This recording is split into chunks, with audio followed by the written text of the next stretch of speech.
The Denver Broncos begin OTAs this week. You know what that means? A quarterback competition is going to kick things off. It's going to get dicey here, Broncos Country. We're going to share our thoughts on it beginning this week here on today's brand new episode of Locked On Broncos.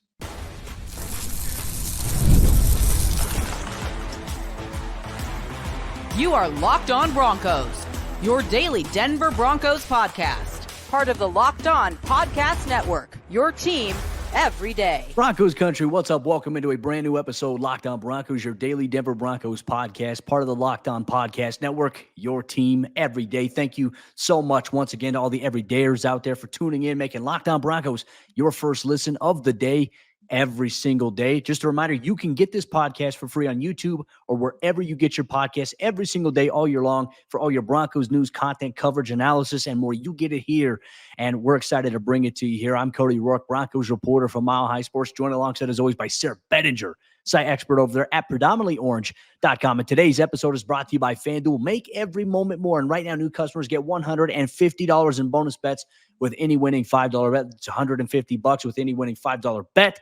Visit FanDuel.com/lockedon to get started. And speaking of getting started, the Broncos' perceived quarterback competition is anticipated to get started this week between Bo Nix, 12th overall pick for the Broncos in the 2024 NFL Draft, Jarrett Stidham, who was returning as the starter for the final two games of last year, and then Zach Wilson, former starter for the New York Jets. Now in the mix, three QBs set to take the field as the Broncos begin OTAs this week. Really kind of looking at three questions as it pertains to the quarterback competition. It'll really highlight and focus on one specific guy per segment here. But, I mean, ideally, let's start off with the guy who's the most popular name right now in Broncos country, and that is Bo Nix. And the question being, will Bo Nix start as a rookie? This is the question that so many people have. A lot of Broncos fans are wondering. You get mixed reviews as to what fans want. Fans want him to sit for a year, think it's going to benefit him. And then there are fans that want him to play right away. I mean, Sayre, as we get ready to talk about this competition, we're going to focus on Nix. How do you feel here in this situation? I think he's got to start as a rookie. I really do. I feel like this is a no-brainer, although I know that there's a process to it, right? I think we all understand that the Broncos may not necessarily do what the Chicago Bears did with Caleb Williams and just say, all right, you know what? He's the starter from day one and just make it. So there's going to be an element of this that is earned, not given, which I think is okay. I mean, that's part of the whole deal. But to me, Cody, I just can't help but feel like, man, a true quarterback competition would be a bit contrived. I feel like it would be kind of something that you're using it to create a storyline, or you're doing it to preserve somebody's value, maybe Jarrett Stidham or something like that, or it's kind of like the meritocracy, earning your stripes sorts of thing. Like, I mean, it doesn't, to me, strike me as a situation that Bo Nix couldn't step into. Doesn't strike me as a situation that, you know, he was considered pro ready coming out. But that was pretty much what everybody said. This guy's pro ready as they come, more experience than pretty much any other college quarterback in recent memory. So to me, I'm saying he's got to start from day one. I mean, I did a piece over there at milehighsports.com for anyone that wants to go over there and read it. And I kind of highlighted this as well, especially as it pertains to Bo. And look, you got guys like Kurt Warner, who's obviously played at a high level of football in the National Football League. Obviously, his story, the underdog story there is great there. But he had a lot of praise for, like, he even said it himself. He did a film breakdown and said that, you know, like Oregon's offense and what Bo Nix did, it's the one quarterback, it's the one system that really translates well to the NFL level in terms of what you're going to see, what you're going to be asking your quarterbacks to do. That has to be touched on. I felt like Daniel Jeremiah, before it was even Bo Nix, I think it was the week before the NFL draft, Daniel Jeremiah on his conference call told us, he said, the Broncos situation is good enough right now where the belief is that a rookie quarterback can go in and play well. Like, you don't have to sit a guy. And I know that there are some fans out there. Look, we get a lot of comments about, like, he should sit behind Jarrett Stidham. He should learn from Jarrett Stidham. No disrespect to Jarrett Stidham, but what is Bo Nix going to learn from Jarrett Stidham in this situation? I mean, obviously, Jarrett has been in the NFL. He's going on his fifth season. But when you look at the overall playing experience, he's only appeared in a handful of games. He's only started in a handful of games in his career. Hasn't had a winning record in those starts that he's had. I think the only win he's had in his career as a starter, I think it was the Chargers game last year in Denver. And for me, it's like, all right, look, Jarrett's a guy who's been ingrained. Obviously, he's been in some really good quarterback rooms, but what is Bo Nix going to learn from him that's going to help Bo right away as a rookie? I don't know. Maybe some nuances, but in terms of like what you can do on the field, it's not going to learn anything. Like I want to make this point. I want to drive it home because Denver is not in a situation that Patrick Mahomes was with Alex Smith. Denver is not in a situation that, I mean, ideally that Jay Cutler was with Jake Plummer. Like you don't have these guys that you can just sit behind and say, all right, hey, we're good. The Broncos have no Aaron Rodgers on this roster for a guy to just step into. You know, the situation is entirely different. And I think that the pieces that the Broncos have around the foundation that Sean Payton himself is looking to create, you look at what Bo did really well in his career at the college level, and in specific, the last 2 seasons at the University of Oregon, he does look like a guy that could just go out there and play. And look, I think you have to do that. You know my opinion on this, Sayre. I think you and I are very much in alignment on it. And Broncos country, some Broncos country feels different about this.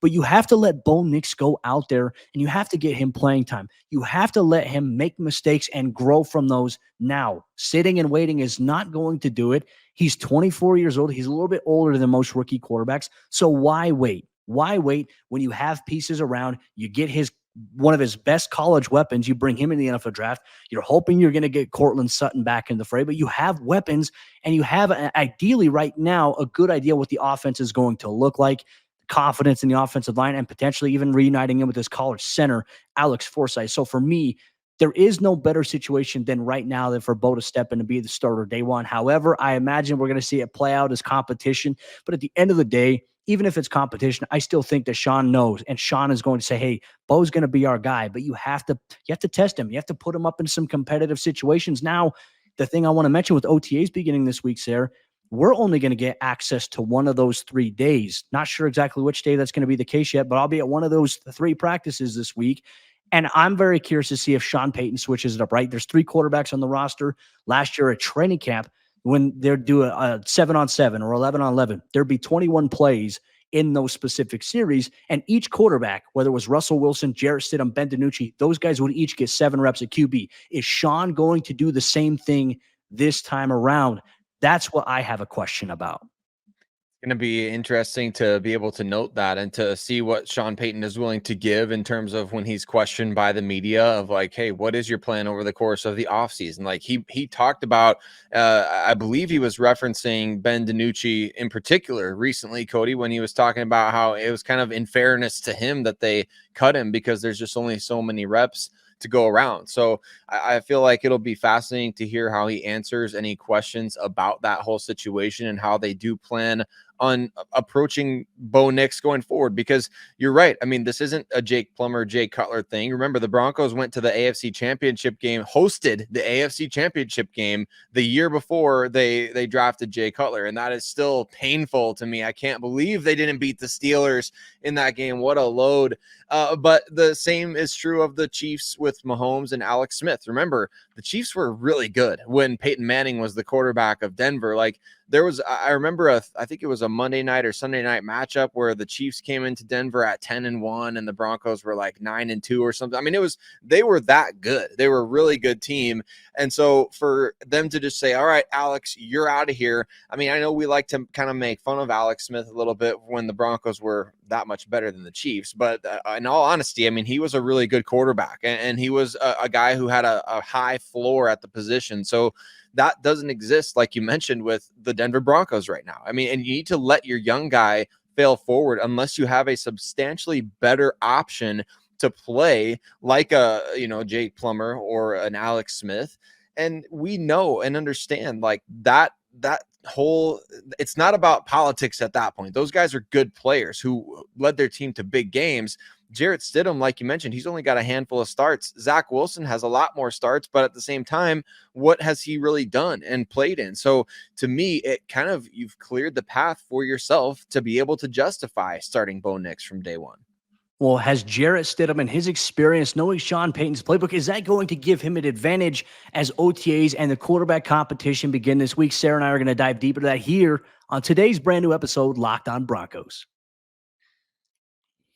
Broncos Country, today's episode, Locked On Broncos. It's brought to you by our friends over there at FanDuel Sportsbook. And FanDuel, they are America's #1 sportsbook. And right now is the perfect time to get involved on all the action that FanDuel has to offer, because it's winner take all time in the NBA and the NHL with the playoffs ongoing. You're going to have the Eastern and Western Conference Finals beginning, and FanDuel is giving you a shot to bring home a big win of your own. Right now, new customers get $150 in bonus bets with any winning $5 bet. So if you sign up today as a brand new customer, you go place a $5 bet and that wins, you're going to get $150. That's $150 to bet on spreads, money lines, player props, and more, especially the NBA and the NHL playoffs ongoing, the MLB season in full swing. Visit FanDuel.com/lockedon and make every playoff shot count once again. That's FanDuel.com/lockedon. FanDuel, America's #1 sportsbook.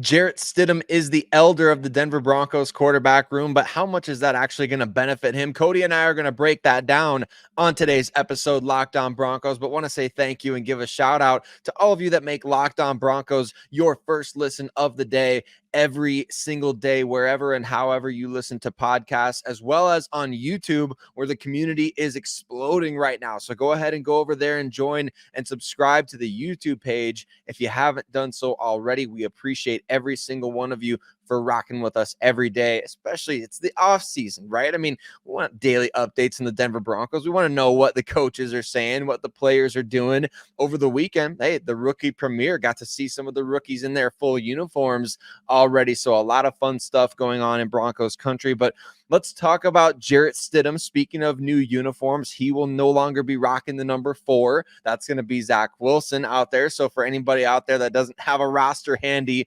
Jarrett Stidham is going to be wearing the jersey number 8 this coming season for the Denver Broncos, and he is the elder in that group, Cody. Now, it's going to be interesting to see, because of how he was perceived last year as the guy who could potentially take Russell Wilson's job, and did at the end of the season, now how he fits in with Bo Nix and Zach Wilson coming into that room. Yeah, and look, there's a whole bunch of storylines. There's a timeline we have to follow here, and it really goes to when he hit free agency after starting 2 games for the Las Vegas Raiders in the end stretch, when, I mean, he was almost in a very similar situation with the whole Derek Carr thing as he was with Russell Wilson, though some of the circumstances there were a little different.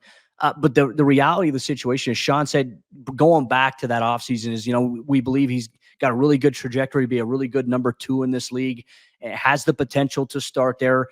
But there's nothing there, nothing against Jarrett. Like I said, I feel like there's some limitations to his game in a sense.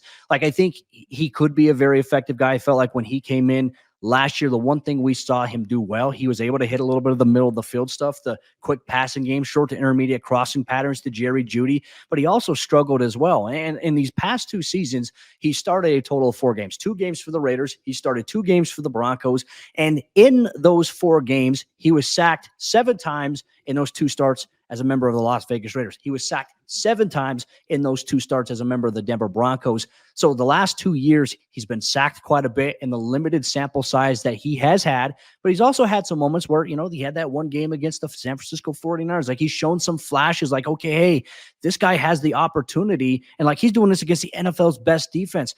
But then you factor in, okay, well, he had Devontae Adams, he had Hunter Renfrow, he had Josh Jacobs, he had Darren Waller at that point. You had weapons to throw to in those situations.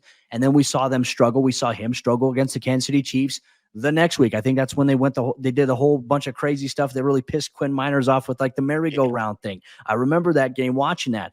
So for Jarrett, we got to ask ourselves the question, how can his experience, maybe knowing Sean Payton's playbook a little bit, that can benefit him, because he knows what Sean wants. He's going to know, okay, hey, this is the first read. He's going to know the look and the alignment. I'm curious to see what changes Sean has made to the offense, or maybe the play calling structure this year, especially with Pete Carmichael now coming over. Is that going to be more of a Pete Carmichael type of deal versus a Sean Payton thing? Is Sean going to manage it, or is he going to still call plays offensively?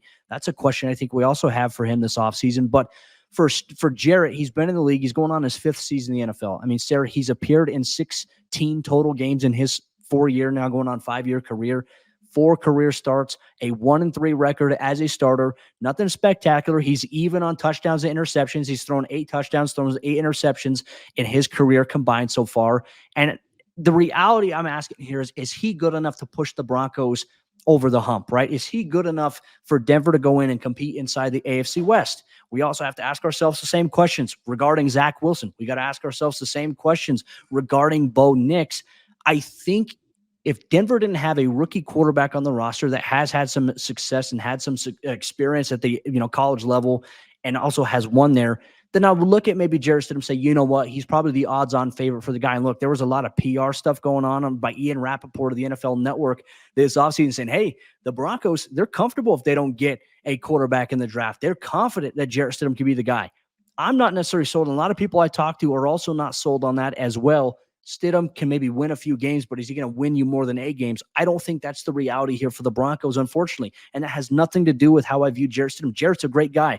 Fantastic to me inside the locker room. Always willing to talk. Really, really nice guy. Great guy inside the locker room as well. But when we talk about where the Broncos are at from an objective point of view, can Jarrett Stidham be that guy? I don't know if he can in this situation, considering the magnitude of where the Broncos are at and how much ground they have to cover.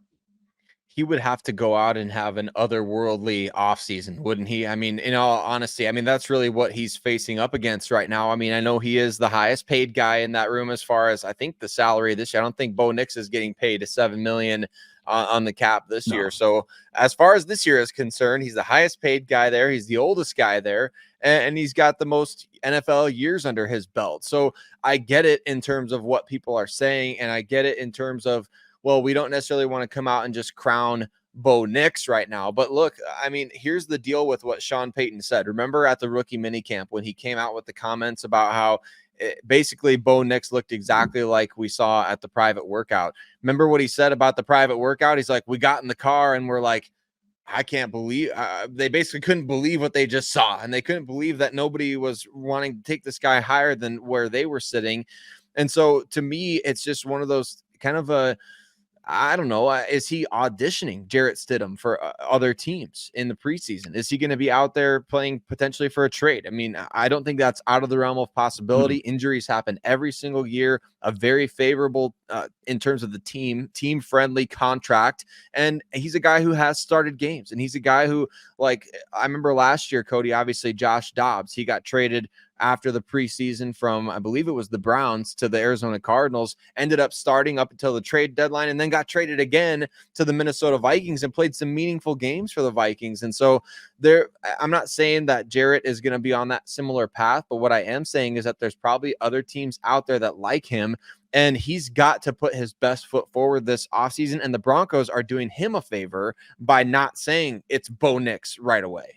Yeah, 100%. And I think another thing we have to factor in, like the financial aspect of it as well. I mean, the Broncos could save what is around $5 million in salary cap space if they move on from Jarrett Stidham at any point of this offseason. It gives them cap space, gives them some extra cushion to be able to go into, obviously, this season, which, look, that narrative that Denver is financially strapped, it's overplayed. Like, we already know, like, Denver's in a great spot financially. When we talk about salary cap, we talk about flexibility going into the offseason. Denver's in a great spot, all circumstances considered. So it just gives a little bit more cushion if that's the case. Like, and ideally, you and I are both agree, have kind of said, like, if there is a quarterback competition, we both believe it's mainly going to be between Stidham and Zach Wilson for that backup job here in Denver. But you know what? If there is a coined competition that is ongoing, as Sean Payton says, we're going to view it as such, even if we have our own different beliefs or viewpoints on it.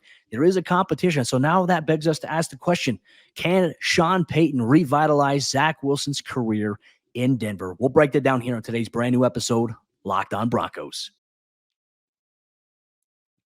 Broncos Country. Today's episode, Locked On Broncos, is brought to you by our friends over there at the Game Time app. And look, the NFL schedule release happened last week, and now you know where the Denver Broncos are going to play. You know when they're going to play, and Game Time is the perfect place to get killer last-minute deals, all-in prices, views from your seat, and their lowest price guarantee. Game Time, they take the guesswork out of buying NFL tickets. So if you want to make it to Seattle to go see the Broncos take on the Seahawks in a loud atmosphere, I was at that game 2 years ago, Monday Night Football, and I can tell you this, if you're a Broncos fan and you like loud atmospheres, even though the Denver's going to be in hostile territory, Seattle is a fun place to be. So if you want to see the Broncos Week 1 opener against the Seahawks, Game Time is going to be the place where you can go in and get tickets. You can see the view from your seat, because Game Time, they offer a panoramic view of all the action, so you know exactly what you're going to be seeing when you go to your event. So make sure you check it out. Take the guesswork out of buying tickets with Game Time. Download the Game Time app, create an account, and use code LOCKEDONNFL for $20 off your first purchase. Once again, terms apply. Create an account, redeem code LOCKEDONNFL for $20 off. Download the Game Time app today. Last minute tickets, lowest price, guaranteed.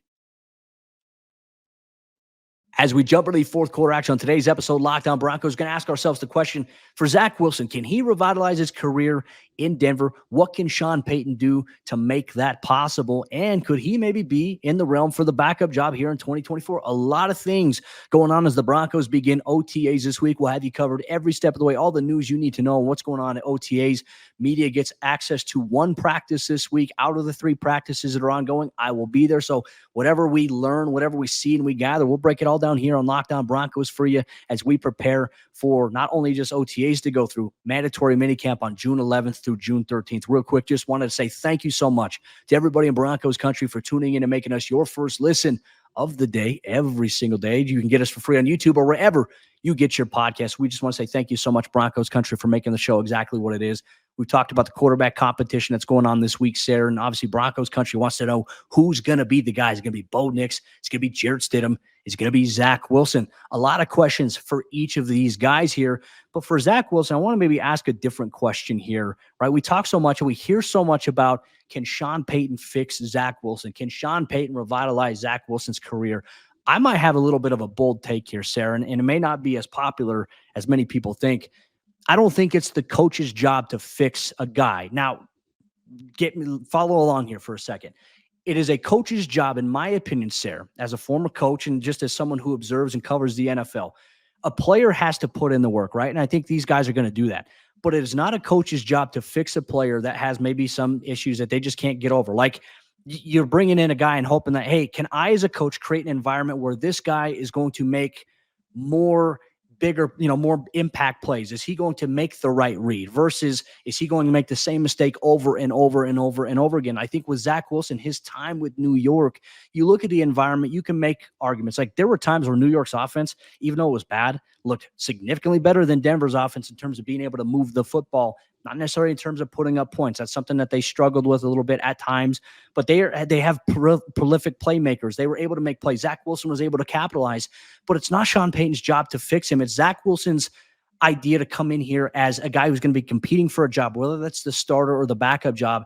It's Zach Wilson's job to put himself in a position to where he can compete, he can win, and it's Sean Payton's responsibility as a coach to create an environment and pieces around him that will allow him to thrive. It's not necessarily Sean who's going to be like, hey, I'm going to come in and fix you, because that's hard to do when you're overseeing an entire roster right now of 90 players. Yeah, it's not his job to fix him. It's his job as his coach to set him up for success, which 100%. Is exactly what you just said, right? And I think that that's what Zach Wilson needs to do. Is he needs to ready himself to succeed. He needs to do whatever. If he's got to give himself positive affirmations every single day, he better be doing that, right? And he needs to do all the little things that he's asked to do. He needs to really turn up the dial whenever Davis Webb is talking to him, just basically going to be an extension of Sean Payton. But look, I mean, when you talk about guys that revitalized or rejuvenated or resurrected their career under Sean Payton or made themselves a lot of money because of Sean Payton, I think Drew Brees is a tremendous example, and he's the primary. But when Teddy Bridgewater came over to New Orleans and played a handful of games there, he signed for $63 million in Carolina with the next offseason, basically, right? And Jameis Winston comes there, gets a nice contract after spending 1 year under Drew Brees and then 1 year, or I guess 6 games and change as the starting quarterback for Sean Payton, then gets another contract from New Orleans. Then you have Taysom Hill, who, I mean, he went from being a who knows what to an actual NFL offensive weapon under Sean Payton, who he started at quarterback for that team, remember, in 2021 after Jameis went down, and including a game against the Denver Broncos, which we don't need to bring that game up ever again from this point forward. But I mean, what I'm saying is that Sean Payton has done a tremendous job at maximizing and putting players in position to succeed. And we hear this often when it comes to him as a coach, like he's going to highlight your strengths and mitigate those weaknesses or minimize the weaknesses. We saw it with Russell Wilson. He said he was going to do it. He's like, I'm going to play his greatest hits. We saw the greatest hits of Russell Wilson. We saw the moon balls. We saw him make some heroic plays late in the game to Cortland Sutton. We saw him get out with his legs and some designed running plays. We saw the greatest hits of Russ. The problem is that the floor couldn't be raised in terms of raising or minimizing the weaknesses and what he doesn't do well. It couldn't be raised high enough to say this has longevity. I think that's where you look at somebody with like Zach Wilson. Like, can you take those things that have made you quote unquote a bust with the Jets? Let's just call it that. He was the second overall pick. He's been traded before the end of his rookie contract. What are those weaknesses that you had that you now need to raise the floor and say, I'm not going to do X, Y, and Z anymore. I'm going to eliminate those from my game, because I think Zach can do that. He's still 25 years old. He's a young guy. I think he's got an opportunity here. And we saw with Sam Darnold last year, he spent a year with Kyle Shanahan, goes and gets a $10 million deal from the Vikings, sight unseen. I mean, he did nothing for the 49ers. Maybe Zach Wilson can get a similar opportunity after this year with Sean Payton. Well, and on top of that as well, kind of to the point you mentioned with Jarrett Stidham, like the preseason is a great audition for maybe a team out there to take a flyer on Zach Wilson at some point here. But I think you look at his overall body work, right? We talk about he's got more starting experience right now in the NFL than Jarrett Stidham, than Bo Nix. 33 games that he started. He's appeared in 34 career games. I think the statistic that's a little bit more concerning, look, there's a multitude of factors when you talk about the New York Jets and their offense, specifically the offensive line. I mean, in his 3 seasons in New York, I mean, Sayre, he was sacked a total of 113 times. That's not ideal. That's not sustainable. And when you're getting hit, I think as much as he was getting hit at times and being brought down, the one thing that stands out to me is like, okay, can you lose your confidence? Like, do you start to see like Sam Darnold was caught on one tape, as a member of the New York Jets, ironically enough, saying like, he's seeing ghosts out there. Zach's never thankfully put that out there for anybody to see or to know. But he has like that gunslinger mentality, right? Which has led to him having interceptions. His first season as a rookie, he threw 9 touchdowns and 11 interceptions. The year after that, 6 touchdowns to 7 interceptions. Last year, 8 touchdowns to 7 interceptions. And to be honest with you, I feel like last year, Sayre, we actually saw probably the best version of Zach Wilson at times. But then there were moments, and there was a moment specifically against the Denver Broncos that kind of highlight, okay, he's still making some of the same mistakes, right? It was right before halftime. You have a chance to maybe try to get away to stop the clock, at least kick a field goal, get points there. Does something in terms of like making the wrong play, clock runs out, and all of a sudden it's like the Broncos going to halftime with so much momentum. Like, oh, wow, like the Jets just missed out on an opportunity there. Sometimes making the same mistakes in terms of staring down receivers, but man, you can't argue he's got arm talent. He's got athletic talent that he can carry over. Now, can he be in a system and an environment that you're saying out here with Sean Payton where maybe he does play with more comfort in terms of being able to play his game and make the right decisions? That's all going to be on Zach. But I do think that Sean Payton, as you mentioned, has a historic body of work that suggests that he knows how to create environments for these guys to at least have success or have more success than they previously did, whatever destination they came before they made it into New Orleans. And obviously it helps to have guys like Alvin Kamara and obviously having guys like Michael Thomas, though Michael Thomas, the argument for that one is Michael Thomas really hasn't been healthy for a long time. So Taysom Hill, Alvin Kamara, you have a 2-headed monster in terms of your rushing attack. At one point, I think they also had Mark Ingram on the team. Like they had a really good foundation. They had a really good defense. To Sean's point of what he said about helping a quarterback have success, having a strong run game, having a good defense. That was the case in New Orleans in the time where Sean Payton was there. So can the Broncos do that? If they can, I believe that any of these quarterbacks that we're talking about here, I think they can have a resemblance of some success that could help the Broncos win games. And ultimately, that's what we're waiting to see if that does pan out here. But look, Broncos country, OTAs begin this week. There's a lot of discussion, not just at the quarterback position. There are a lot of different positions that Sayre and I are very curious about. We have questions. We have things that we are focusing on specifically this week. We focused on the quarterback position between all these guys, Bo Nix, Jarrett Stidham, and Zach Wilson. But for all you everydayers out there in Broncos country, tomorrow's episode, Lockdown Broncos, we're going to take a look at the wide receiver room here. We have questions. Will Cortland Sutton make an appearance at OTAs this week? And if not, who do we have our eyes on specifically throughout the week? Well, we'll break all that down and much more tomorrow's brand new episode, Lockdown Broncos. We'll see you then.